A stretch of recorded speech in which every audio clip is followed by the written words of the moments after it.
Welcome to the Mick, a Mook, and a Mike. Hosted by four-time Emmy-nominated producer Frank Mace and retired New York City firefighter, 9/11 first responder, and Vietnam vet, Billy O'Connor. Today's guest, multi-talented actor, Peter Onorati. My brother Frankie, how are you today, pal? How's everything going? Good. Look at me. Look at you. You're a miracle. Vertical. You're the fucking miracle. The fact that you're even walking is a miracle. How many lives do you have? By the way, before we get into how many lives you have, our guest today is Peter Onorati. He's a terrific actor. He's done everything in the world, from Goodfellas to currently running Station 19 on ABC. He'll be I was looking at his credits. Too long to list. He's all over the place. He is all over the Tons of place. movies. But speaking of all over the place, so are you. Like shit. It's all over the place. You spot it anywhere. It's just like me. Have you been to any movies? Yeah, with that movie. You were waiting to see Oppenheimer. I was big. I mean, I'm a huge Cillian Murphy fan, not just because he's from Cork City, where I was born, and he still lives in Cork and all that. But Sure. I loved Peaky Blinders. I thought it was a great series, and I like Murphy. I mean, I've seen a lot of his stuff. The Wind That Shakes the Barley is one of the best movies I've ever saw about Ireland. But Oppenheimer, I'm a history buff, and that particular period of history really interests me. World War II. I love World War II. I mean, I love World War II, but I read a lot of shit about it. So I was really psyched for Oppenheimer. Maybe I was too psyched for Oppenheimer. Like, the movie was good, but everybody said, who was the guy who did the whole thing, the producer of this thing? Chris Nolan was Christopher Nolan. Christopher Nolan, producer, director. He had said, you got to see this on the big screen. Every interview I saw said, you got to see this on the big screen. You got to see it on IMAX. So I went to see it on IMAX. And I don't think you really had to see it on the big screen. How much you spend? That's enough. I'm not really a cheap prick, However, it's hard to believe. How do kids go to the movies nowadays? I mean, it was $26 each to go see the movie, right? That's $52. Okay, right? so you went with your wife. Yes, $52 to see the movie. That's serious. Then I went for ice cream after the movie. Ice cream was like $20, right? For two people eating ice cream. I mean, a couple of scoops. That's $20. Now you're out close to $100. And I think I took her out to dinner, and I didn't even go any place fancy. I went to Red Lobster, which I don't go there. I just felt like having a lobster, and it was close by. So I went to Red Lobster. The bill was $132. I said, for two people, and I don't drink, and she don't drink. Now, why is that the movie's fault? Well, because you went to Red Lobster. To the movie. Did you have any popcorn? It's Murphy's fault. It's Cillian Murphy's fault that fucking lobster was $78. You're starting to foam with the mouth. Yeah. I'm pissed. And fuck Biden too, because I just, the whole, was a $200 thing to go to the movies. Yeah, but how do you send the kid out to go to the movies? You spent $52 at the movies.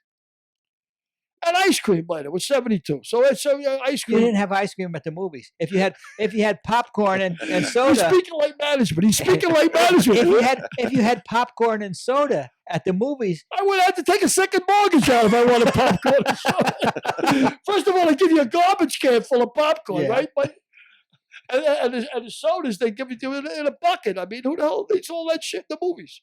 So let me tell you how. Did you have popcorn at the movies? Yes. Now let me tell you how Karen and I went to the movie. Yes, please. We went to a matinee. And the chauffeur dropped you off? we went to a matinee. Tickets were $8 a piece. What? and we shared a small bucket of popcorn. That was $6. So the total was $6 less than you paid for one ice cream. No, we're talking apples and apples. We're talking Oppenheimers and Oppenheimers. We're talking about $6 less than you paid for one ticket to go see the movie. Did you see it on IMAX on the big screen? No, but somebody had told me that I didn't need to see it on IMAX. You're fucking right, you did. I'm pissed off at that director. He gave me the shuffle. You got to see it on the big screen. And I was excited to see it on the big screen.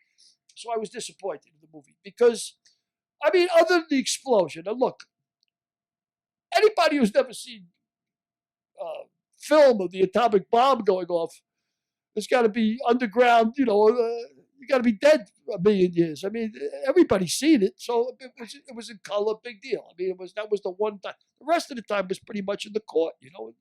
I think they spent too much time in the courtroom. They could have cut that movie by 30 minutes with no problem. Don't you think?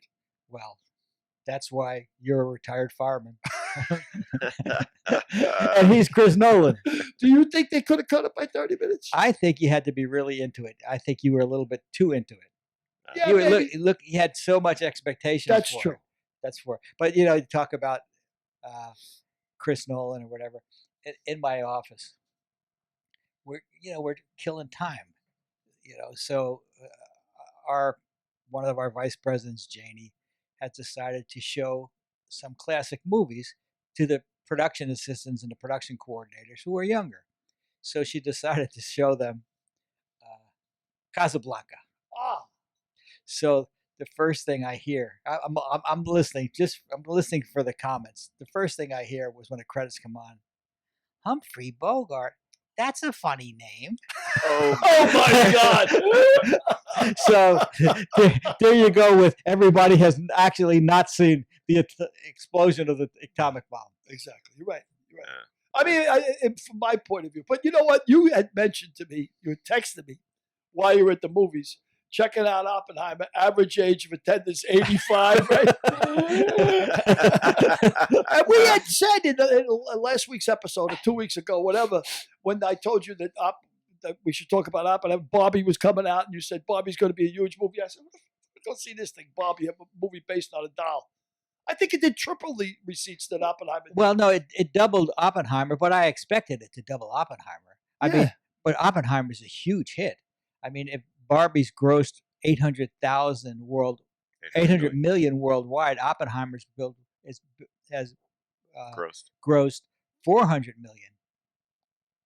So it's still worldwide. A huge hit, just not as big as Barbie. Yeah, not as big as Barbie, but I'll send Derek a picture, and Derek, you can cut this in. But you remember Chuck Dunbar, the former pro we had from Pebble Beach? Well, he, his wife, and his daughter went to see Barbie. Oh boy. Yeah.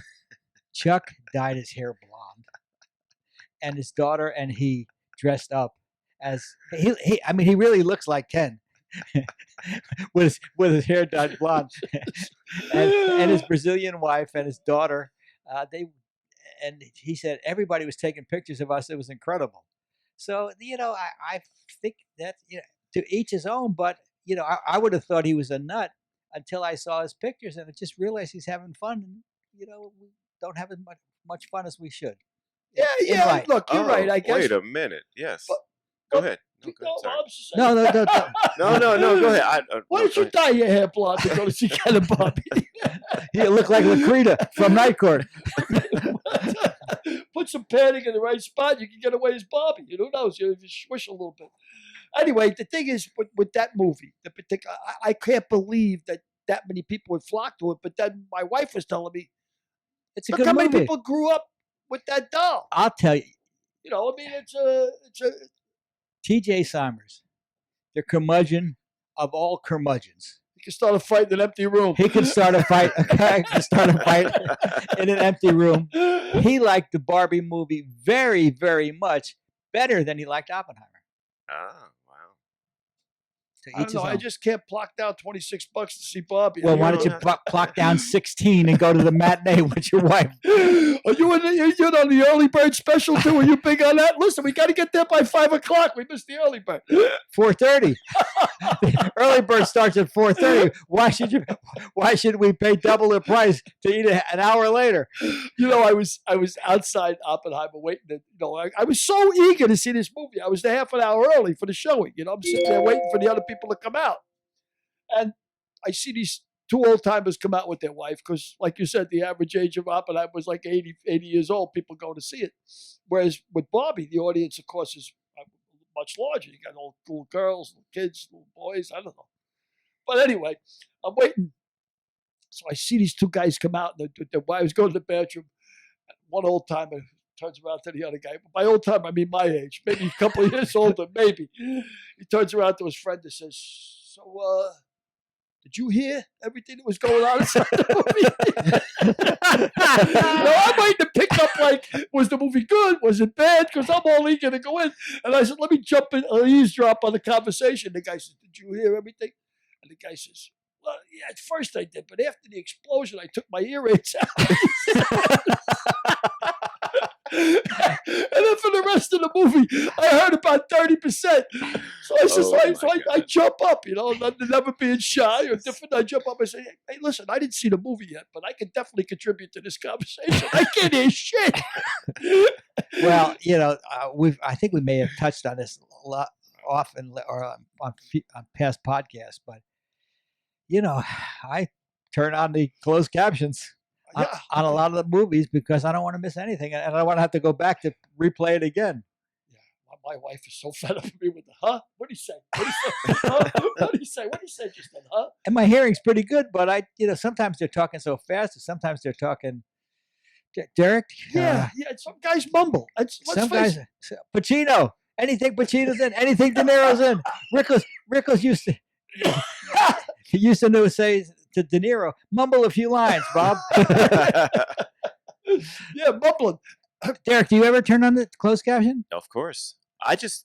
Honestly, I think, in my opinion, I think this is probably not cool to say, but I don't think the sound guys are as good as they used to be.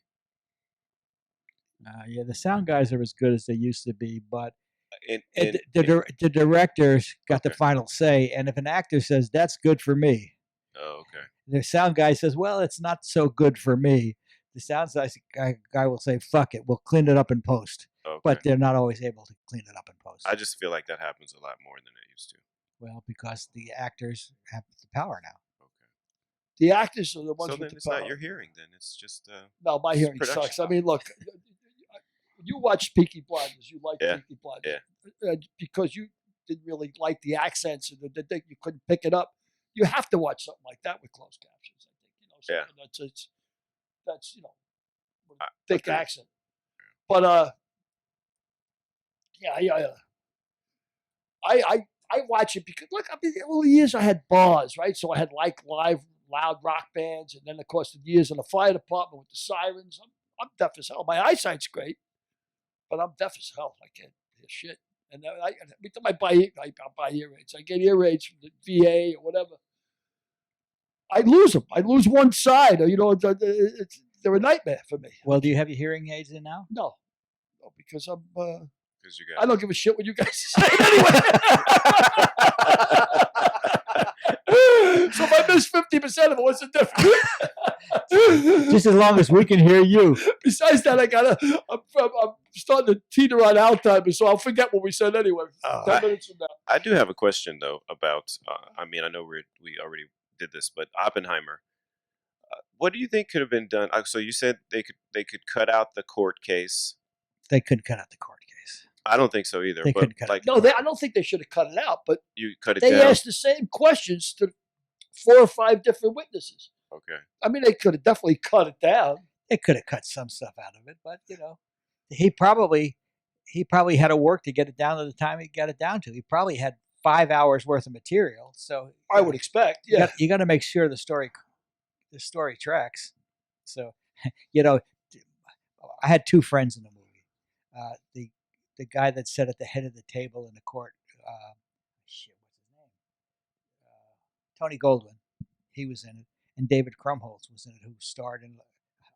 He starred in a couple of things that Billy Van Zandt wrote and I produced 30 years ago when he was 15 years old. He's now 45 and he's a lot heavier than he was. He was his.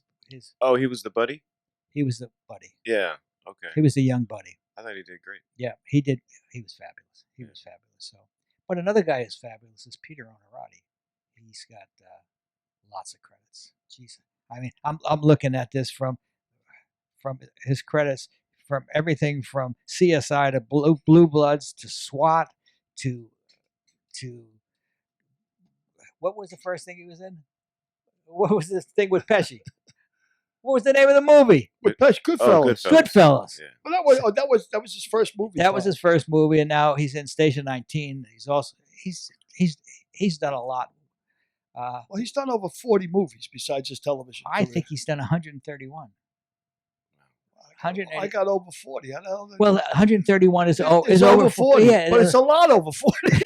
well, so are you. So why would I make a notation over 40? So are you. At 74 is a lot over 40. A lot over 40. So, Derek, can you bring on our guest, Peter Onorati? Yeah. Peter Onorati, how are you, my friend? Just happy to be here. Buongiorno. Buongiorno, come stai? Yeah, That's it. That's the end of it. That's Billy O'Connor. How are you, Peter? Nice to know you, pal. Pleasure to meet Nice you. to know you And that's too. our third man in the booth, Derek Harris. Hello. Okay, cool. How Hey, are Dave. you? How are you, my friend? You're on strike. Yeah, it's a family affair with us because my wife is a writer, so we're out on the line together. That's great. That's great. The family that pickets together stays together. Yeah, exactly. Thankfully, however, from our standpoint, we're almost. I think you're probably 70 years old. Yeah. Somewhere in there, we've all made ours. Yeah. But Jesus Christ, I'd hate to be 40 and trying to Well, start again. My oldest son, Sonny, is in the business, and his wife is also, she's from South Africa. They met when she was here studying at New York Film Academy, and he acted in one of a master's thesis, and they're both in the business. Sonny's been doing actually pretty good for a really tight part of the business. He's in voiceover, but he's a better on-camera actor than I ever was, and he hasn't done anything with that yet, except a few student films and stuff. So really what Jeanette and I are doing out there is for our kids. Yeah. It's a good thing that the actors jumped in on this, right? And the actors went in solidarity with the writers. I mean, Absolutely. I mean, that's really what they were waiting for. Our contract came up a little later. So, but yeah, it's a very strange time, as you guys know, in the business with this whole, the whole AI and everything. I don't know. I don't know if you guys know, but I got into the business late. I have an MBA. I was advertising marketing executive on Park Avenue when I met Jeanette. She was a starving actress. But my MBA is in market research. And if you're walking the strike line, my little simple sample of what this is all about is that 95% of the cars that beep their horn and in support of our strike and looking at the signs and stuff are all used or pieces of junk. So you don't see many Teslas beeping in support of our strike. Interesting. it sums it up pretty good. Yeah. I mean, that's to me, we're just workers. We're laborers, man, and we're just lucky to be able to do something so creative with our labor, but that doesn't make it any less important. I posted this on my Facebook a couple of weeks ago. I got a residual. It was for S.W.A.T, which I was a regular on the first season and a half of this new version of S.W.A.T. And it was for 90 showings. So there was every episode was either a DVD, streaming, and cable for each episode. And this wasn't even all my episodes, but there were 90 showings in particular. That check that I cashed was for $648. Yeah, and that was probably made up of a lot of $6.48 showings. Yeah, and we all got. I have a residual check here for 1 cent. Yeah, it probably cost $2 $1.50 to process it and send it out. I think I want to talk about that, not with you, of course, but well, I guess I can talk about it with you. Why do we even have cents? Why do we even have pennies? Pennies or nickels? Penny costs 5-6 cents to produce, and it's worth 1 penny. I think we shouldn't have pennies and nickels anymore, and we should just round everything off to tenths. and just Yeah. use the dimes the way we used to use pennies. I mean, Well, and then everybody's kitchen drawer will be a lot lighter. That's yeah. for sure. I mean, years ago, I mean, when a penny was a penny, let's go back to a dollar was a dollar. But I mean, Yeah. in Europe, I mean, in Ireland, they had halfpennies, half pennies, and Yeah. halfpenny bit, a tuppence and Yeah. threepence and 2 pennies and 3 pennies. It was important. Yeah. Now it's why did we even have the guilds send out residuals for 1 cent or 5 cents? I mean, we ought to have anything that's 1 cent or 5 cents or 10, anything that's less than $1. That money should go into the motion picture pension plan or the old actors home or something Absolutely. like that. And That idea has come up before, and actually one time it came up from me back in 2003 when I was on the board of Screen Actors Guild. And I'm not sure that it isn't okay to do that now, but then I remember something about the federal labor laws and the journey of that payment through the producers, through the guild, through everything to make sure that all the tax structure, all the contributions, all takes place the way it's supposed to, and you end up with 1 cent. And it is stupid. And I'm not sure. I think I asked somebody the other day, but I thought I heard that you could do that now for everything under $1 or $5 even, which I think is a great idea. Go to the actor's home, go whatever, But at the time, I remember people shying away from it because of the journey of that particular payment from producer through to the actor, and again, it had to be accounted for by the labor laws, the union and contributions, because at that time I think it was 13%, 12 or 13% was paid by producers into pension and health. I don't know what it is now. I've been out of it's actors and lawyers are screwing up everything. Yeah. I truly believe it. But let's get back. Let's get back to the strike because the people that are striking obviously have a great PR people, but it irks me sometimes because I was producer for years. Now I'm basically management, so I see both sides of it. And the thing that annoys me is when 100 people have waivers. Those are the people that have waivers are the actors that are driving Teslas. Right. So, actors drive Teslas too. Yeah. And directors drive Teslas too. Yeah. And BMWs. And BMWs. But it irks me when I see a guy like Cheyenne Jackson. Do you know who Cheyenne Jackson is? He's well, that's my what, kids. yeah, well, he's a Broadway actor, and he started in Call Me Cat for the last 3 years. He did 24 episodes. He was on the front page of the New York Times entertainment section because he said he needs to pay bills too. That's why he signed up for a cameo. Well, I know how much he was making. And he was, I'm not going to say the figure, but he was making almost $2 million a year for doing Call Me Cat. Now he's pleading poverty. That doesn't fly with me. So you don't want to run a racket for him or something? No, that doesn't fly. I mean, I know the studios are making tons of money, so they're at fault, but a little bit the actors are at fault too. Well, listen, I think having spent this minimal time in union politics and politics alone, that was my only foray into political arena. The one thing that you realize is that when a deal gets done, nobody's happy. Yeah. That's what Billy and I was just talking about that. Okay, but you move forward, and now everybody's pissed off at one another, and there's no place to move forward. So it's about negotiations. I think the biggest thing, the overall problem, certainly a systematic problem with capitalism, because capitalism has a model. It is revenue minus cost equals profit.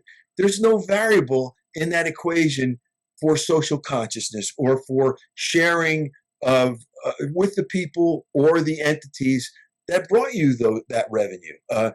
I mean, some sort of, that's why I think Bernie Sanders screwed himself up by calling himself a democratic socialist. You can't use that word.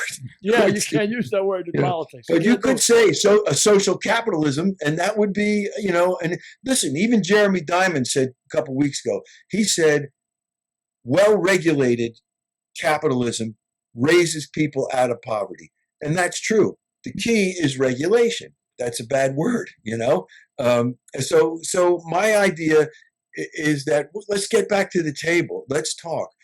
I also had another idea, which, my MBA was, I said, in marketing and even my undergrad degree in business. I'm very weak in finance. I hate, the whole concept of and even accounting of debits and credits and how to increase this and that. But I had an idea because I worked for Ford Motor Company for 4.5 years in my past. They ended up paying for the last 2/3 of my MBA.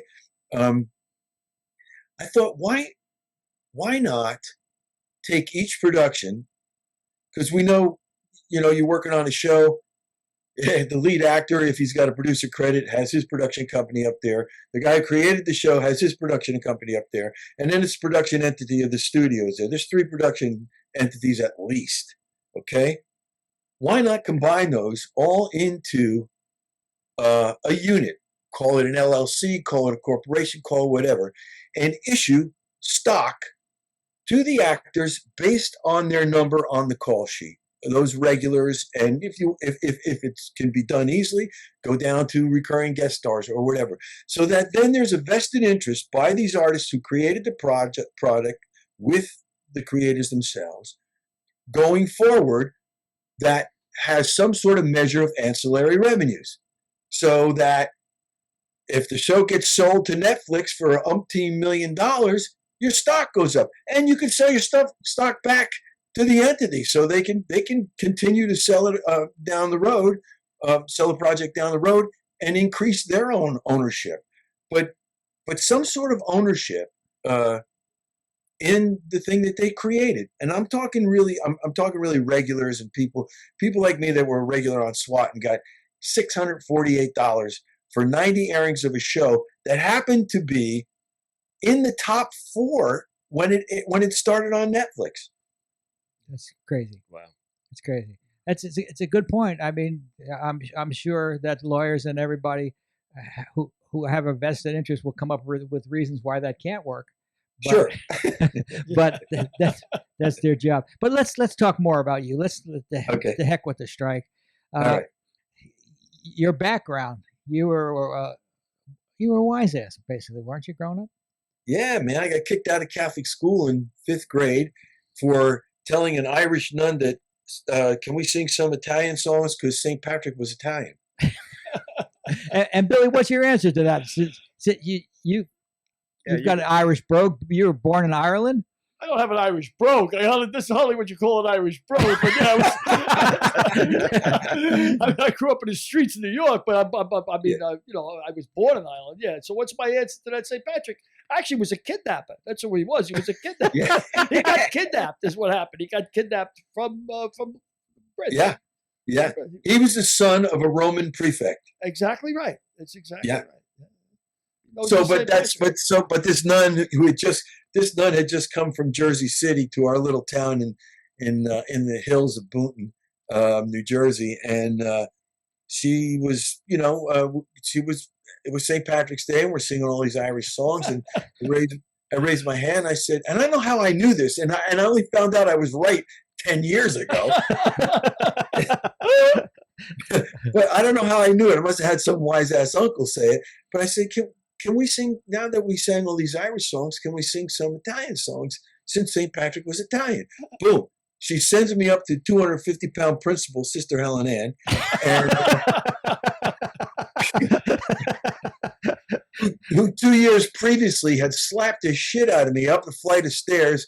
She slapped me on each stair. She goes, "You want to call your mother?" "Yes, sister." Pow. "You want to call your mother?" "Yes, sister." Pow. After one flight, I finally got smart. I go, "No, I don't want to call my mother." So Helen Ann told my parents that I stood up on top of the desk And I yelled, come on, let's sing some Italian songs. And my mother did the best thing she ever did in all my years of schooling. She called all the goody-goody girls in class, Judy Catch-a-Babe, Dorothy Fagan, and they said, what happened today? And so, well, Peter raised his hand. And so the next day we come in, and my father had graduated. We've gone 8 grades in this school. And we had this huge fight. And the next day, I walked literally down the hill 1 block from Our Lady of Mount Carmel to School Street School, the public school, and got the shit kicked out of me because I was a Catholic school kid. It's amazing. The Catholic schools, the shit they used to get away with. We had a dean of discipline. His claim to fame was he could drop a quarter from his waist and smack you 5 times across the face before the quarter hit the ground. That was his claim to fame. But Charles Patrick McNiff. I was scared shit of the guy. Another reason I was good at history, he taught history. And he'd be writing down the board, and I'd be screwing around, And all of a sudden, he'd just turn around and he very calmly say, and by the way, Mr. O'Connor, we know for sure that in 1862 this happened. And I'd be like, and he'd go, the next time I turn around, you'll have an answer. I'm going to smack the shit out of you. I say, I will have an answer next time. I mean, you study. It's great motivator. And you were a skinny guy, right? You were. I was a little kid. I was. And that did that motivate you to build your body? Yeah, man. I mean, doing push-ups and all that stuff. Well, look, when I went to School Street School, and so it's got to be like 5th grade, so 11, so 65, 64, right? There was a huge influx of Southerners to my hometown in New Jersey because it was a very industrial little town. We had like 3 factories. One made Melmac dinnerware, one made flavors and fragrances, and one made margarine, right? So, and I didn't realize it, but my parents would just casually, and my parents and their friends would just casually refer to these people, and they go, those rebels, they come up here, blah, blah, blah, right? So I used the word myself, rebels, this and that, rebel that. And this kid, Craig Herring, who was from Dillon, South Carolina, began to beat me up every day after school next to Patsy's Delicatessen. So one day, he's beating me up on the side of Patsy's, and I slide down the wall, and he stops hitting me. So I'm not going to look up because I don't want to get hit in the face. And all of a sudden, I turn. Now, this particular school only went to 6th grade. Then we went to 7th and 8th downtown. So I turn, and I see a 6th grade set of stiletto heels, black stockings with a hole in them and a run going up to a leather jacket. And it's this woman, Liz Chazar, and she's got Craig by the neck, and she says, don't you fucking touch him ever again. Wow. Nice. And he didn't. And I don't know if he was afraid she beat him up or she cut him off from sex, whatever. But he never touched him. What nicknames did you have in your neighborhood? In my neighborhood? Yeah. Let's see. And you can use the slangs which are no longer acceptable today. Yeah. No. Yeah. We had terminologies. We had mix and guineas and and mops and we had all those terminologies. But we had everybody in New Jersey. I realized this too. It's interesting. Almost everybody in New Jersey's nickname came from their last name. My friend Ronnie Graziano was always Graz. Rusty Burton was always Bertie, or Rusty, if he beat you up a couple times. Ulysses Foster was my first black friend when I went down to public school. They called him Huey, So and like I said, there was all the the terminologies floating around that even tangentially you can't use. They can't even write that stuff anymore. Yeah, Billy, what were the nicknames? Forget about it. My neighborhood, unbelievable. But one of the guys, his Italian kid, name was Basciano, right? But his parents owned the local deli, so we used to go there for heroes, for sandwiches. And he always had gabagool sandwiches. Every day he came to school, he'd have gabba. So his nickname was Gabbo. Everybody called him Gabbo. To this day, he's still Gabbo. Gabagool sandwiches. Yeah. Everybody had. nicknames. Yeah. I mean, crazy nicknames. We had a guy with one arm. We used to call him Slot Machine. Everybody loved the guy. I swear to God, but we called him Slot Machine. Yeah. Yeah. No, it's yeah. Well, I had dinner with my manager at Rails the other night because we'd never been, and who runs that place out here is Johnny Roast Beef. Johnny Roast Beef. From he's the actor. He was in Goodfellas and a couple things. We were in actually Goodfellas together. So Well, speaking of Goodfellas, yeah. that was your first acting role after a lot of. Well, Kate and Alley. My first job, really good job, was I was on the last season of Kate and Alley as the building super, and it's really interesting. Jeanette, we had moved out here already. Jeanette was pregnant with Sonny, so I was flying. Jeanette Collins is your wife. Yes, so I was flying back to finish Kate and Alley, and so I finished the last episode. Thursday night before an audience, and I'm flying out the next day, which is again St. Patrick's Day. I got some sort of curse with St. Patrick's Day. So does Billy. He would Never missed the parade. I never missed the parade. 20 years. He would be drunk before 11 o'clock in the morning. 20 years on the FDNY. I never missed the parade. Never. There you go. So I'm in. I've got a 2:30 flight out of JFK to fly back here for Sonny's birth. That Friday, he's due on Monday, and I get a 12:30 call back for Scorsese for Goodfellas in Rockefeller Center. So I called Jeanette and I said, I think I'm going to be late. So at that time is when Scorsese started hiring for all the little shit roles like I got. He started hiring real mob guys or cops who had chased real mob guys. And so we all had the same scene. We all had the same sides to read. Now I walk into the outer office, and there are these guys sitting there with silver sweatsuits and patent leather sneakers, smoking cigars. Right? It was a Ginzo convention. A Ginzo convention.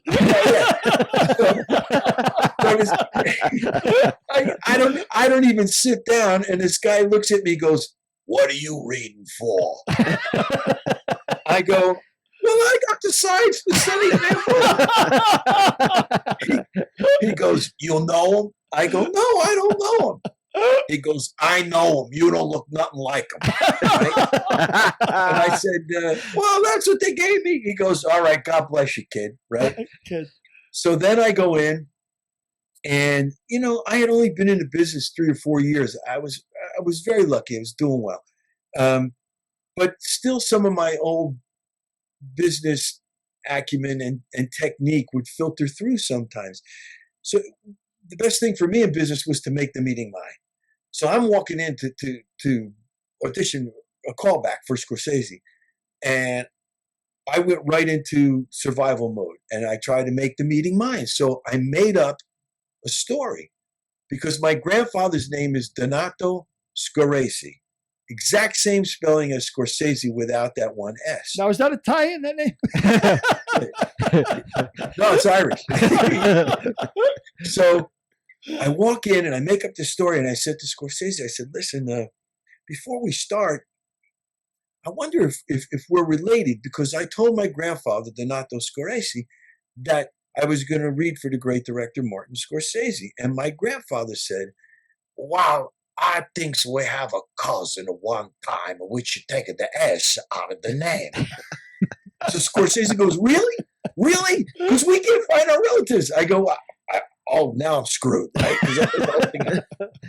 I said, "Well, where are you from?" He goes, "Oh, we're from Sicily." I go, "No freaking way. We're not Sicilian." He says, "What are you?" I says, "We're Napolitans." He goes, "You guys drink too early in the morning. You want to do this?" And Nice. so And then you got it. That's great. That was it, huh? That was Yeah. great. Our careers sort of parallel each other.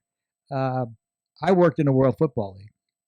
you did? I'll give you a name: King Cochran Yeah. and Ron Waller, Yep. that were head coach.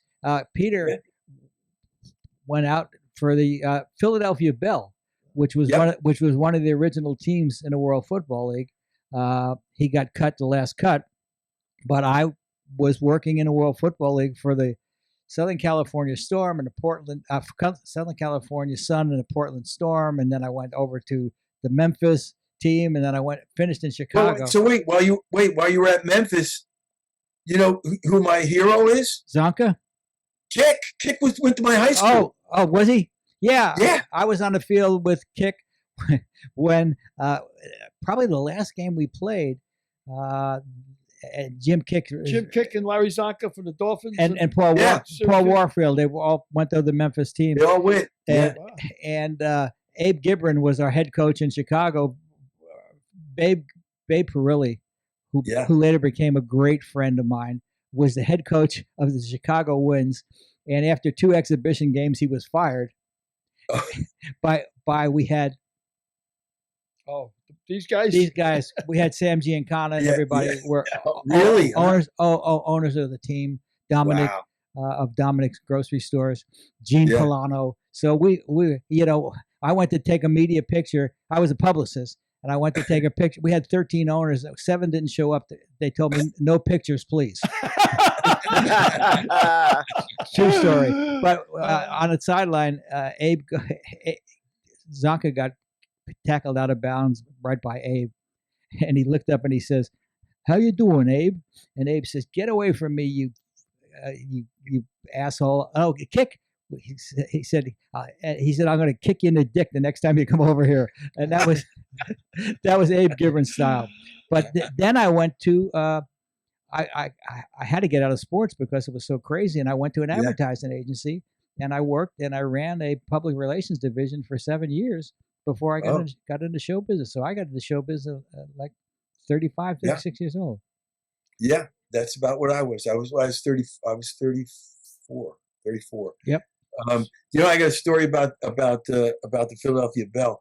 When I was trying out, we were running pass patterns, and Willie Wood was the defensive back coach at the time.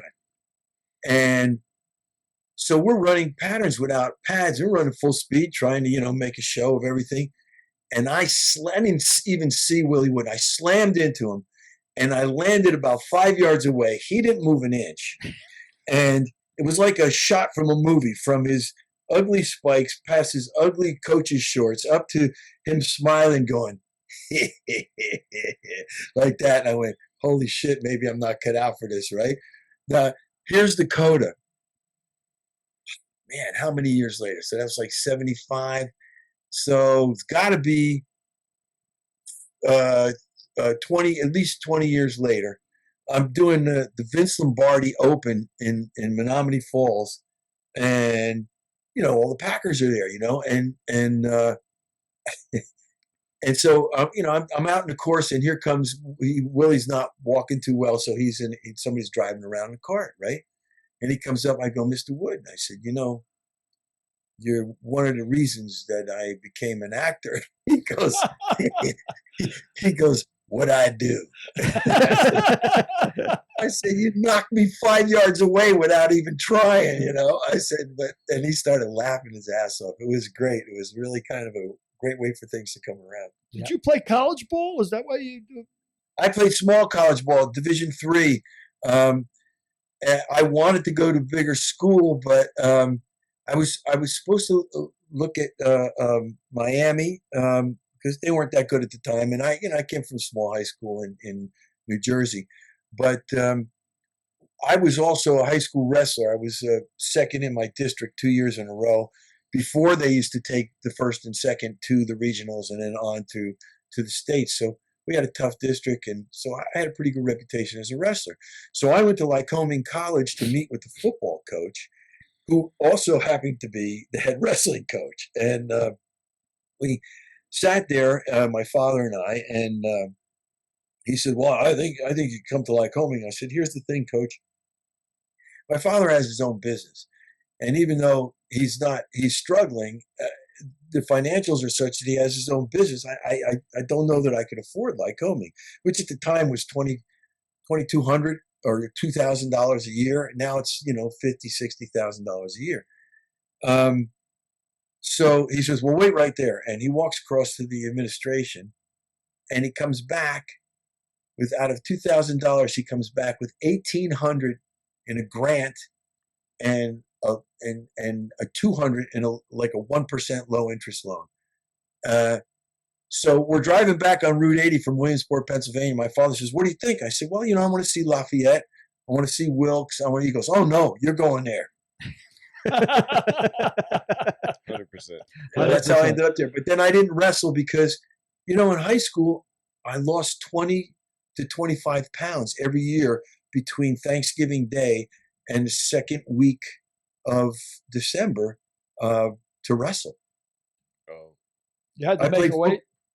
Yeah, to make weight. I played football my senior year in high school, same weight as Jimmy Kick. That's why I wanted to track, with Jimmy. He was my idol and my model. About 162 pounds. I played football at my senior year. 2.5 weeks after Thanksgiving, I wrestled 136. Wow. Yeah, not good for your health. Not at all. Not good for your health. Now, the high school was Mount Carmel Catholic School. Was that the high school, or that was your grammar school? No, that was the grammar school I got kicked out of. Then to School Street School was the first, public school, and then we went down to a school called John Hill School, and then I graduated from Boonton High School. Yeah, well, Boonton, I don't hear. I like the analogy you were making about the clothes. I had the preppy clothes, and then the shark skin deal. Yeah. Two different worlds. Yeah, I experienced that in Mount Vernon, doing the Bronx. You had the preppies, and then you had the guys from the neighborhood. The neighborhood guys. Yeah, lucky my father hired me from when I was 10 years old to work with him on the construction site. I made some money so I had two sets of clothes, and I could, worm my play way both games. Yeah. So what was it like being on the set of Goodfellas? It was crazy, it was 2:30 in the morning, and De Niro gets in and he goes, he offers me his hand. He goes, "How you doing? I'm Bobby De Niro." I go, "Yeah, I know." And he goes like this. So, that was a birth of my De Niro face, right? And then some embarrassing shit happened. It was because I had been on a movie set before that. I mean, a small movie, but nothing. This was huge, as everybody knows. But so they take the master shot from the front window where they're punching me, and they're supposed to pull punches, and Ray pulled it, but De Niro got a little crazy. He whacked me a couple times, but so I'm selling the punch. I got to throw my head back and sell the punch, right? Well, at the time I was studying martial arts, and with every violent action, you have a sound, and I couldn't ki because that would, so I went back to like third grade, and every time I threw my head back, I went, like this, and they go cut, and the sound man comes over and goes, "You don't have to make that noise. We can put that sound in." I was so friggin' embarrassed. It was ridiculous. But pursuant to our point, if De Niro had done that, the sound guy wouldn't have gone to De Niro and say, "You can't make that." So No. In fact, after they did the master shot, they came around and they picked up from the middle of the scene on Ray's close-up.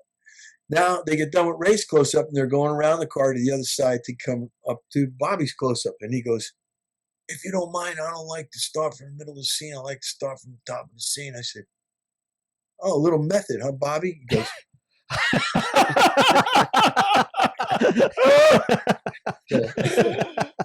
so that was, and every friggin' cut, De Niro would get out of the car, he'd walk like 15, 20 yards over to Video Village where Scorsese was, and two of them would start talking, then they're laughing like, and then he'd come back with something different to do. Wow. That's pretty. Pesci was in that movie, wasn't he? Yeah. Well, I didn't cross paths. Yeah, I didn't cross paths with Pesci because the scenes that I was in, Billy's got a Pesci. Billy's got a Pesci. I tell you, interestingly enough, I met Joe Pesci. He was a runner for a bookmaker I knew back in the day. I was a bookmaker in the Bronx for. Yeah. When I tried to stop gambling, that's how I tried to stop gambling, by becoming a bookmaker. I said, I got to stop losing so I get on the right side of it, But a good friend of mine when I first came back from Vietnam, I guess 1971, 72. Yeah. This guy's name was Vinny, oddly enough. And he and he worked in the neighborhood, in Mount Carmel. In the Bronx, they divvy up the neighborhoods by parishes. So Mount Carmel Parish was where I met Joe Pesci. Joe Pesci used to. I was just looking at the coincidence that you went to grammar school at Mount Carmel. But anyway, when Pesci got discovered, he was working for a guy named Joe Denti, who was like the boss of bosses in Arthur Avenue. I don't know if you're familiar with Arthur Avenue in the Bronx. Yeah, well, I'll tell you a story later. My grandfather, I told you about, Square Racy, he came out of Bronx. He came out of Westchester Avenue, Westchester Square. So you know Arthur Avenue. Everybody knows Arthur. And Beer Avenue, yeah. So I mean, because of the food and everything, it's like Little Italy. It's the real Italy. It's the real one. More Little Italy now than Little Italy downtown because Chinatown is expanded. Anyway, so there was a guy, boss of bosses, Joe Dente. He was like, I was looking for a bookmaker, and he was like the biggest bookmaker. All the bookmakers used to kick back to him. They had to give him a piece, a taste for the top guy. So he had a restaurant called Michael's on Arthur Avenue. And Pesci was upstairs, used to sleep up, had an apartment upstairs, and he used to serenade the diners. He'd walk around singing Italian songs with a guitar. So one night, and I wasn't there, my friend Vinny was there. He was sitting down with Joe Denti and Pesci, and he's having spaghetti before he's going to do his gig, his little roll around the restaurant. Yeah. And a phone rings. And the waiter says, "Hey, Joe, it's for you." So Pesci gets up, he gets a phone. He goes, yeah. How about up on your mother's Pukyak? How about that? And he slams the phone down. Of course, he didn't say Pukyak. He said the four-letter way, right? And he slams the phone down. He sits down, about eating his spaghetti. 2 minutes later, "Hey, Joe, it's for you again." Goes back, picks up the phone. "Hey, what did I tell you before? What are you, some kind of an asshole? Whatever. Slams the phone down again. He says, "Now, hey." So he says, "What's that all about, Joe? Some asshole's on the phone trying to tell me he's Robert De Niro and he wants to put me in a movie that he's making, called Raging Bull, and it's filmed in the neighborhood. It's filmed in Mount Carmel, right here in the neighborhood." So he says, "Hey, Joe Pesci, movie star, asshole, blah, blah, blah." Well, about an hour later, De Niro walks in and says, "I don't know who you think I was, but I'm Bobby De Niro, and I saw you in a Danny Aiello film, and I want you to play a bit part in this movie I'm making, Raging Bull." And of course, he read for the main part. Brother. And then later on, he had a place called Hoops. That they had a place called Hoops up in New Rochelle. It was like huge discotheque with 3 big circular bars, Yeah. And you got to come up, Bonge, they come up to my place, the discotheque, Bobby De Niro. And he was sitting there drinking scotch, and he saw a 17-year-old girl dancing out on the dance floor. And he says, "Who's that girl out there?" He says, "She looks just like Vicky LaMotta." Oh, no kidding. He says, "Tell her to come over here. I want to buy her a drink." And that was Kathleen Moore. She got a shot. Wow. So that's my Pesci story. But well, no, yeah. No, I got one Pesci story. It's not as nice, but so I'll save it for later. But my grandfather, Donato, the way I came to be basically was he's a shoemaker. And I would introduce him as a shoemaker later in life, and he goes, "No, I'm no shoemaker. I'm a cobbler. Shoemaker, it's an insult." I said, "Oh, you've been a freaking shoemaker all your life. Now you're a cobbler. Okay." My grandfather was a shoemaker in New York also. Okay, so my grandfather worked in the only shoe manufacturing facility on the island of Manhattan at the time, and he was coming home one night and he got mugged. So this is how he tells it. He says his name was Donato, but they called him Danny, right? He says, "I go down to Penn Station and I look at the train schedule for New Jersey. I see this town. It's named Denville. I figure Denville, I go over there."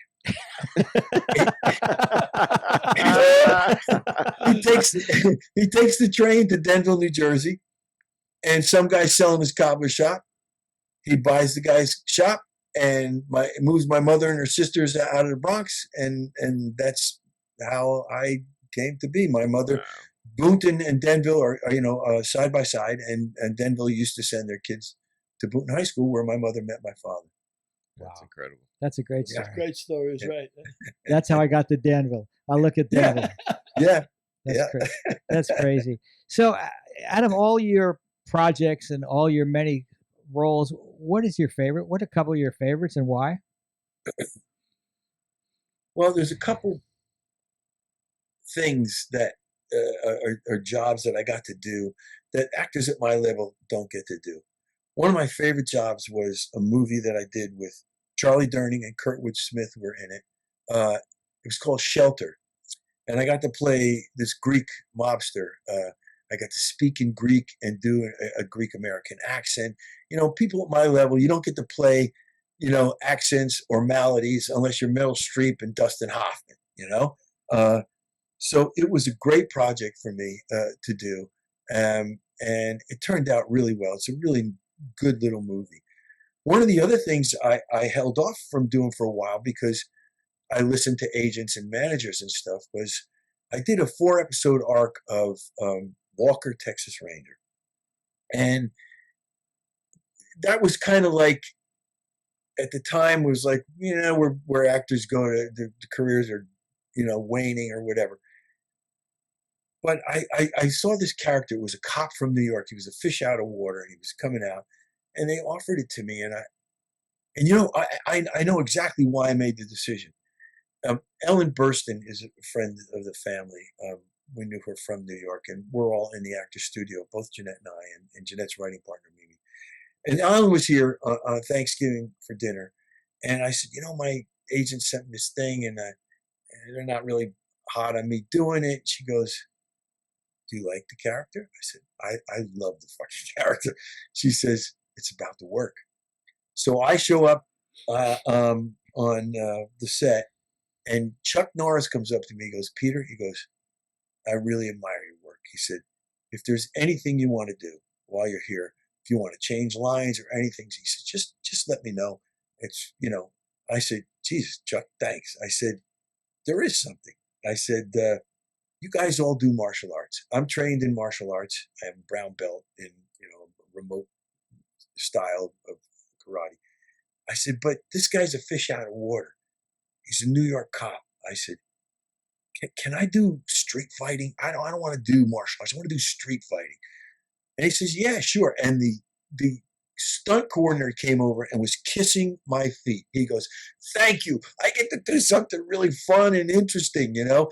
And I ended up doing things, wrapping cords around guys, hitting them with bottles and doing all kinds of, so it was just great fun stuff. And I became good friends for a little while with Clarence Gilliard, rest in peace, just passed away a year ago, I think.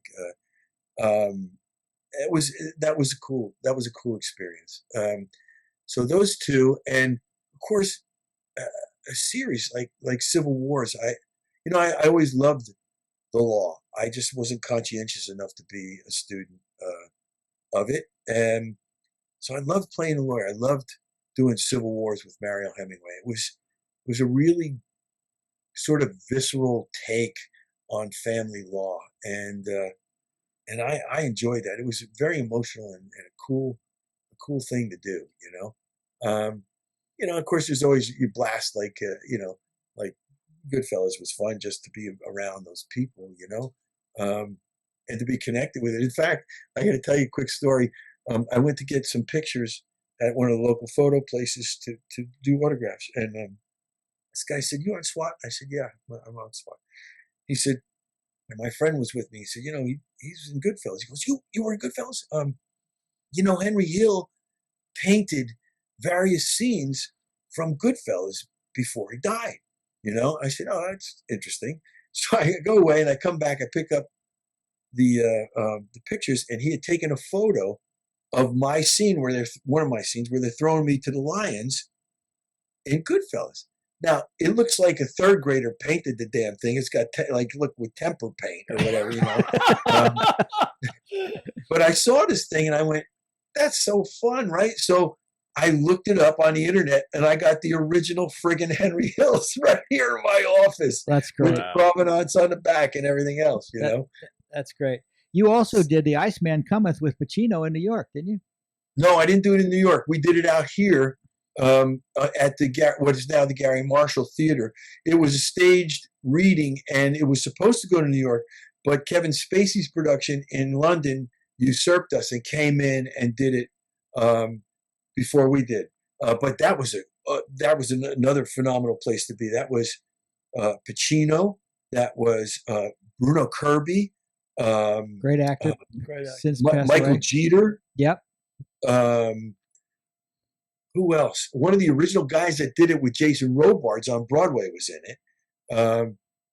It was just, that was amazing. And I've had a couple of lessons because, I don't have much training. I mean, I left and I started making money in commercials because in 1986, the stereotypes that they were looking for all these commercials were Bruce Willis, Bruce Springsteen, Billy Joel, and Tony Danza. So, I mean, I got a piece of each, so I didn't have much time to study. So I don't have, I don't have that, But let me stop you. Do you think that if you had that, it would have hurt your career? Because you wouldn't have walked into you wouldn't have been a wise ass to De Niro. You wouldn't have been a wise ass. I mean, so that's served you well not having training. No, it did serve me well. And you know why it served me well? I'm finding out even now. It was because when I coach, I'll coach some really accomplished actors, and they'll look at me and I go, how did you come up with that? I go, here's the thing. I go, you went to the Playhouse, or you went to, Stella Adler, or you went to here, you went there. You guys have this wonderful structure and regimen through which you filter all the data that comes out of the script and the work that you're doing. On one hand, that's a great thing to have. On the other hand, you default to that structure when you're analyzing your work. And I don't have that structure. So things are going to come to me that would never come to you because I don't filter them through a set of values or what I've been taught before. Well, did you originally start when you were doing stand-up? You were doing improv? I mean, wouldn't that I was add doing to that? improv. That's what happened. My former girlfriend from McCall's Magazines, where I ended up working before I got into acting, we used to go to the Improv in New York, and then we take the bus home to Jersey. And every once in a while I'd say to her, I think I could do that. She got so sick and tired of hearing me say it.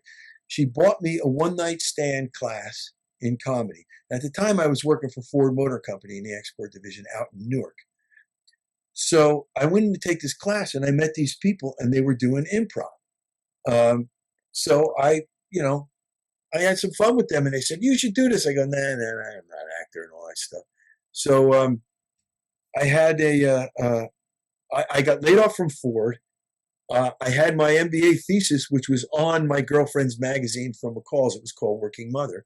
I presented it to McCall's, and they hired me. So I reconnected with this group, and I just started doing improv workshops with them. So yes, that was my training, was improv, but no acting training. But I think improv is the best. In fact, Frank, you'll realize this too. I got some of my best friends in advertising, people at SSCMB, at Chat Day, everybody, to take my friend's improv class so that he would have the money. And they, to this day, attribute their success to having taken that improv class because of the skills that it gives you for listening and taking what you're given. Yep. This is the great life lesson of improv. It's taking what you're given and heightening and exploring that in a positive. Yep. Rickles used to tell me, in interview styles, he loved to go on Letterman, but he wouldn't go on Leno. He said, why? I said, why, Don? He said, because Letterman listens. Yeah. Leno's just got a list of questions, and you could say the funniest thing in the world, and he would just move on to the next question. Wow. I don't want to do that. I want to just play with. I want to play with Letterman. I was on Tonight Show 3 weeks after Leno took over, and he mispronounced my name. He's Italian. He mispronounced my name. But yeah, it was a weird thing. But all those shows are crazy. Because I think what you were talking about was I created a stand-up, this improv group. Again, I was still at McCall's Magazines. We won the Improv Olympics in New York. So we had to go to Second City in Chicago to compete. Well, I said to my bosses, I said, "Hey, we got offices in Chicago. I've never met them. I think it's time I take a trip." So I didn't have to pay for my trip out, and all the money that we raised, could go to the rest of the people in the group. So we're ready to go on stage in Second City, and my good friend from the group, was like a brother to me anyway, Gary Richmond was his name, lived in Queens. By the way, this group, nobody was an actor. Gary's father was a ball bearing distributorship in Queens. One person was cancer research, Sloan Kettering. One person was an art director at Fortune magazine. One worked at the Rockefeller Foundation. The other one was a bartender. One was a Harvard PhD in economics at Prudential Beige. So nobody had an agenda that they wanted to be actors, and so everybody was listening and having fun, right? So we're ready to go on stage, and Gary had always done this great old Jewish character. So I said, hook up with me, hook arms with me. We walked into this doctor's office as Hasidic Jewish Siamese twins. And when we got back from New York, the guy that was running the group said, you got to do something with this. So we had somebody sew a T-shirt up for us. We called ourselves the Kippermans, named after twins that I went to high school with. And Gary played the guitar. So he was on the left hand. He would do the chords, and I would do the strumming. And we did a little stand-up. We were mostly at a place that's no longer around called Comedy U downtown. It was on University first, and then it was on Grand Street. We did have one or two shots at the Improv, and we did really well. But Silver said, "Oh, you guys are a music actor." And I go, "Music act? We know, like one of our songs was "On the Rug Again." That stupid dog made on the rug again. It's a musical act. Yeah, it's like really, it's classical music, right? So, the Kipperman, Saul and Herschel Kipperman, and so that was the little bit of stand-up that I did. And my wife and her writing partner, Mimi, they had done this incredible character comedy that they wrote, which was just before Lily Tomlin did Search for Intelligent Life. But both Jeanette and Mimi did, Mimi Friedman, they did these characters, and they were doing them out here at the Lex Theater, and they got great reviews in Dramalog and everything. That was right around the time we were getting married. And then when they came back, we got married, and we moved out here, and they were nominated for an Emmy on their first job. They were on the first writing staff of In Living Color. Yeah, Jeanette and Mimi are incredible writers. I worked with them on Suddenly Susan. And they were just a joy to work work with.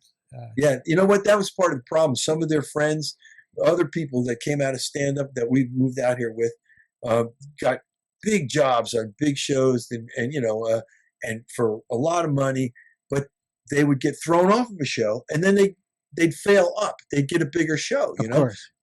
I'd say to Jeanette and Mimi, I go, you guys got to piss somebody off. You got to piss somebody off.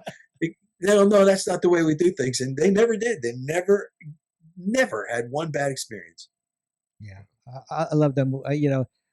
I think they were there when Tony Bennett recently passed away, but Tony did a episode of Suddenly Susan. I think they were on the show at that. I know they were. They were. I still have my signed CD collection upstairs. Yeah. From Tony. It was I got Christmas cards from Tony for like 10 years after that. Oh, yeah. Because he was an old school guy. Yeah. And I was a producer. So he thought I was somebody. So I would go on his Christmas card list every year. He didn't burn any bridges. He didn't burn any bridges. Those guys like Tony Bennett, like Sinatra, like Rickles, they're old school. Well, you worked with Rickles. Did you know Tony O? Oh, yeah. Tony has been on the show twice. He's been on the show twice. Oh, okay, so I know Tony in I know person. well. Tony O played my grandfather's mandolin no to the Godfather theme. Tony's a great guy.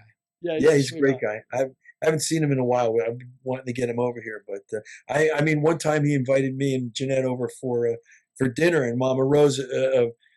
I'm like, it's 10 o'clock at night. When are we going to eat? And then you're eating till 12 or 1. And I'm like, holy shit, I'm never going to sleep, It was great. He's great. Tony's a good guy. So you're doing this fireman show now? Station 19 or? I did. I recurred on there, for a couple times. The last thing I did was The Rookie. It was a great job. And you want to talk about the best number one I've ever worked with on the call sheet, except myself when I was number one, but is Nathan Fillion. Really? He's just an incredible guy. We had done an episode of Castle together, and he came on the set and he goes, Peter, and he takes his phone out and he plays one of my 3 songs from Cop Rock that he found on YouTube. And he goes, I loved Cop Rock. I said, really? You did? I said, that's fantastic, right? So here it is, I don't know, 4 or 5 years later, whatever the hell it is, maybe more. I get this job on The Rookie. And it was during COVID, heavy duty COVID protocols. So there was no longer a hair and makeup trailer. There was a hair trailer and a makeup trailer. And only 2 people on opposite ends of the trailer could be worked on, right? So I was in hair and he was down the other end, and he comes up with his mask on. He goes, you remember me? I go, of course I remember you. I said, you're the only one who loved Cop Rock, you know? He said, I just want to say it's great. I'm glad you're doing the show, blah, blah, blah. I said, oh, that's great. So I leave. I go to makeup. Takes me whatever. It takes half an hour, 20 minutes, whatever. In that time, I get back to my trailer. There is a gift bag in my trailer with a beautiful, sweet note and a Bluetooth speaker. The note said something like, Dear Peter, I always consider myself lucky to work with somebody so talented. If I get to do it a second time, I must be doing something right. So I must be doing something right. I went, holy shit. I took that note home and I said to my daughter-in-law and my son, I said, you ever get to this spot? This is the way that you act, you know? Yep. And I'll tell you another quick story. When I went to, the first time I stepped on a stage in This Is Us, Ken Olin was one of the exec producers. And Ken was a Botchko boy before he got 30-something. Ken was a Botchko boy on the same show that I was a Botchko boy. Bay City Blues. Right, exactly. Bay City Blues. And I had to try Ken out for baseball because I was a technical advisor, and that's how I got into this business because I was a Division I soccer player and a Division I baseball player at Jacksonville University, and I was giving out pony shoes to anybody who would take them. And I went to Abby Singer. He was looking for a technical advisor, and he said, I was looking to offer him shoes, and he said, I also need a technical advisor. Do you know anybody who could play? And I said, well, I was a Division I baseball player. How about me? And then I met with Greg Hoblet, and then I got the job, and I've been in the business ever since. But go ahead. Well, but that's the thing about the Botchko organization. You know, Steven even said in his book he loved nepotism. You know, especially when it worked. But so this ties into Jeanette and Mimi. So we got done with the pilot for Cop Rock. It hadn't come out yet, and the Emmys were in July of that year. Like I guess they always are. They're in July. I forget, but September. It was September. So Cop Rock hadn't come out yet. And so that year, 30-something just cleaned up. I mean, you know, supporting, best actor, best actress, best show, all that, just cleaned up. And Jeanette and Mimi were nominated for In Living Color. So we attended the Emmys, and we were sitting at one of the tables in the dinner, whatever they call that, and it was close to the door because, you know, you're way far away from stuff. Well, the doors open and the 30-something cast and Ken start to walk in, and everybody just stands up and start to clap, right?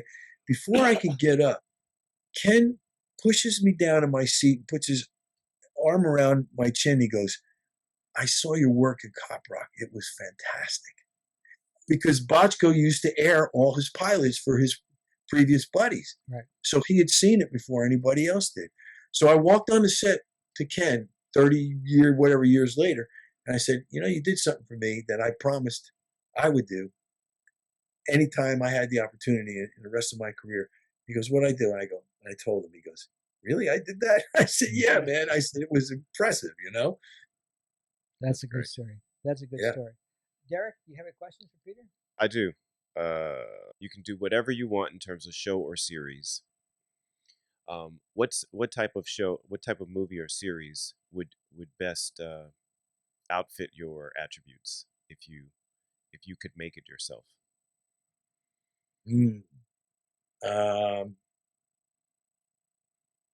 I wrote a pilot for me and John Stamos.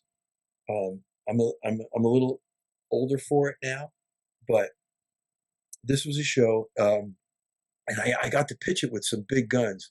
We couldn't sell it. It's called A Sure Thing, and the old joke was in the 50s that everybody pumping gas was also an actor. Now the joke has become every actor has a script, but this is the truth. I did have a pilot, and it's about these two New York City cops, detectives, top of their game, 20 years in on the force, but their lives are unfulfilled because they want to be lounge singers. Okay. Like Tony O. Yeah, exactly. So The Kippermans. they get pissed off. They get pissed off because they don't get to sing the national anthem at the Yankee game because they're friggin' lounge singers. And they take early retirement and they go to Atlantic City, right? So they get to Atlantic City and now some woman sees them auditioning. She says, and she finds out that they're from NYPD. And she goes, listen, I have this little private detective agency down here in Atlantic City. You guys, why don't you come to work for me? They go, no. We're going to be singers. She says, look, I'm an ex-dancer. You want auditions in this town, you want jobs in this town, I can get you that. But you come to work for me as private dicks, right? So the show is that they do all this private dick work the whole time, working on their routine. And at the end of every show, like Seinfeld used to do a couple minutes of a stand-up, they're either singing at or auditioning for some piece of shit lounge in Atlantic City with an old standard that either directly or metaphorically, relates to the case that they did. That's I great. like it. Sounds like a great pitch. That's great. Yeah. I'd bite on that. Yeah, it was great. I mean, I had Michael Chernichin, who used to run Law and Order, was in on it, and Bill D'Elia, who's huge executive producer. Right. You know Bill. Yeah. They pitched it with me. We pitched it, I think, to USA, and they passed on it. But That's why they're USA. yeah, exactly. Yeah, But it was great because Atlantic City is like the Avis of gambling meccas. It's like they're always trying to be hard, trying to be better, Yeah. And it's the vortex of the two cultures of New York and Philadelphia. On weekends, the emergency rooms are filled with Eagles and Giants fans. So you can go to both places and then go both. Go into the pilot goes to New York and it goes to Philly and it finds this killer who was under witness protection, or he killed a guy under witness protection right there in Atlantic City, and it was like the guy I paint houses, but it's before I even heard of the book. But this guy was a regular guy. He lived in Glen Olden, PA, which is just Upper Darby area, and he was a killer, and he gets it in the end. Wow. But it's a fun show. Derek, You know? another question? So that's something like that would be great. I like that. Yeah, it's okay. So that's awesome. I got another question. So we got a couple of Frank's not gonna like that I'm saying this because he can do like 600 push-ups. I'm sorry, sit-ups in a row. But I can. Well, not 600. You work out. Yeah, You know, man. and we got a couple of softies here that are, roughly in the same age group. So can you help them out? Let's hear the Who's regimen. a couple of softies? Yeah. We got one softie, Billy. Hey, every time I get the inclination exercise, I lie down till it goes away. That's it, perfect. I'll tell you what, if this started back with college football training, and I just never could stop. Although right now I'm starting to try and figure out how to put it into perspective. I don't have any goals. I don't have to be on SWAT where the guys are 25 years younger than me now. Right. I might have to. God, hear me, please, because I'd love another 2 seasons on something so I can buy a house in Italy. But My brother just got Italian citizenship? Oh, that's great. You know, I qualify for it. I started like 10 years ago, but I just put it away because now it's months and months before you get an interview because It took him. It took him 3 years. It took him Yeah. 3 years to get through the entire process. Yeah, yeah. So you know, and that's. I mean, I don't know. I get four days a week at the gym, and then I do my off days. I do yoga 2 days. And Which I ended up- how long is each session at the gym? If nobody gets in my way, because I don't rest, I do like 45 minutes on the machines and get done, and I do 15 minutes of cardio and then home. You hear that, guys? No rest. Yeah, I don't rest. I do 4 sets. I try not to rest.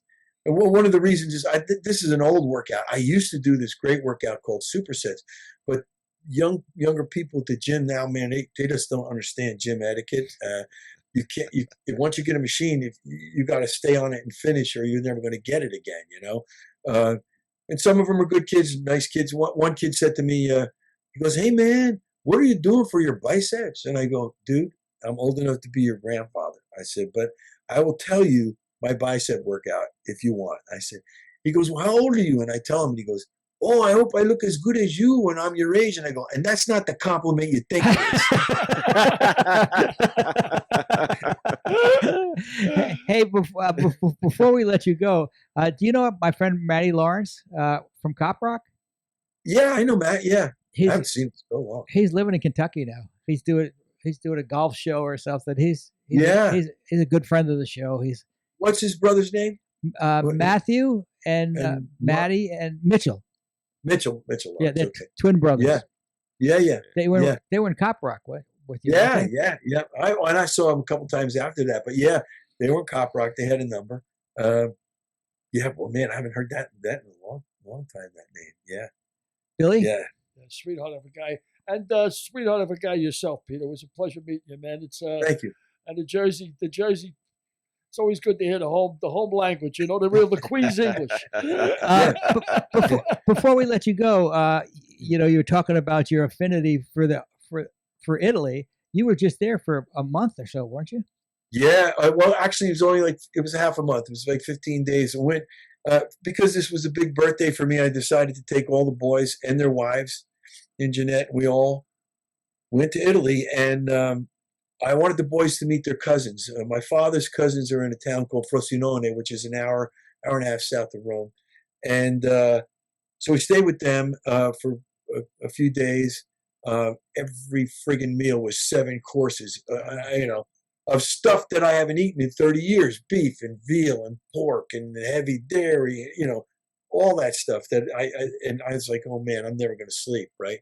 But it was so beautiful. I mean, every day I ended up bawling my eyes out. They closed the hotel dining room where they all work, and they gave me a birthday party. My kids were like, they saw the Amalfi Coast.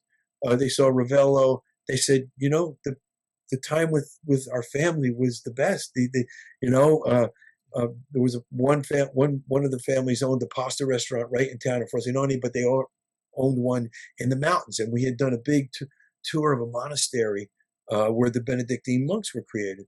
And we came back, and we didn't come all the way to Frosinone. We stopped, and here's the Fiorini family, Fiorini pasta, and they put another 6-7 course lunch out for us, And then we went to Ravello, which is one of Jeanette and my favorite places in the Amalfi Coast because there's no beach. It's right up on the mountain, and all the tourists leave at night. It's so beautiful. You sit on the piazza with cigar and grappa and look down 2,000 feet in the Mediterranean, And then the beach is there if you want to go down, And then we went up to friends of ours, gave us a mini villa that they own in Lago Maggiore. And that was it. And all my kids went off to different directions. Here's the first thing that happened that when I said to them, okay, I'm taking you guys to Italy. I'm paying, get this. And my one son goes, well, we might start having kids, so we'd really like to see Paris. And the other one says, well, my wife's never seen her family's ancestral area in Scotland. The other one says, well, my wife's family owns a house in Marbella. And I went, fuck you. You know what my father would have done? If he offered to pay my way, I said, I'll tell you what, I'll pay to get your asses over there. You meet your cousins and go to hell after that. Ravenna, know? right? I think Gore Vidal had a place in Ravenna. Is that where he lived? That's possible, yeah. In fact, one of the places we stayed, not this time, but 5 years ago when Jeanette and I went on our 30th anniversary, M.C. Escher, the artist, had stayed in this hotel for like 10 years. He did a lot of work there, and it was a little tiny place off the piazza, not very splashy or anything. But the owner, it was in her family. She had an original Escher in there. That's great. Peter, yeah. We've taken enough of your time. Thank you so much for being with us. Yeah, it was great having you, man, really. Thanks for giving me a second chance. Be well, my friend. Give my love. All right, to Jeanette. Take care, brother. Thank you. Now, Thanks a lot, guys. Funny guy, man. Nice guy. Yes, sir. Sweetheart. Yes, sir. So what else do you want to talk about today? Or just you want know what? I mean, I'm a Mick, obviously, but Italy was one of my favorite places in the world to visit. I thought it was one of the best trips I ever did was Italy. Yeah. Well, that figures. Well, the food, the history, it's just, Yeah. I mean, I had never tasted an olive until I ate an olive in Rome. I mean, it was just. You grew up in the Bronx and never tasted an olive? Not a real olive. Oh, a real olive. The difference is night. It's like drinking Guinness. Drink Guinness in the Bronx and then drink Guinness in Ireland. Of See what course. the taste of it is. Yeah. Totally different. Yeah. Tomatoes, they're only about this big. They're fantastic. Yep. Everything is. You know what else is Real. fantastic? What? You. Oh. Wow. Do you slow dance? We're going to slow dance on out of here. We're slow dancing on out of here. Thank you, Derek, for another great episode. All right. Say goodnight, Billy. Good night. Adios. Good night, everybody. Thanks for tuning in. Appreciate it. As always, Say goodnight, Billy. keep the faith. Good night, Billy. Gabagool. Gabagool. Next week's guest, Emmy Award-winning journalist and co-author of the explosive new book, Gambler, Armen Keteyian.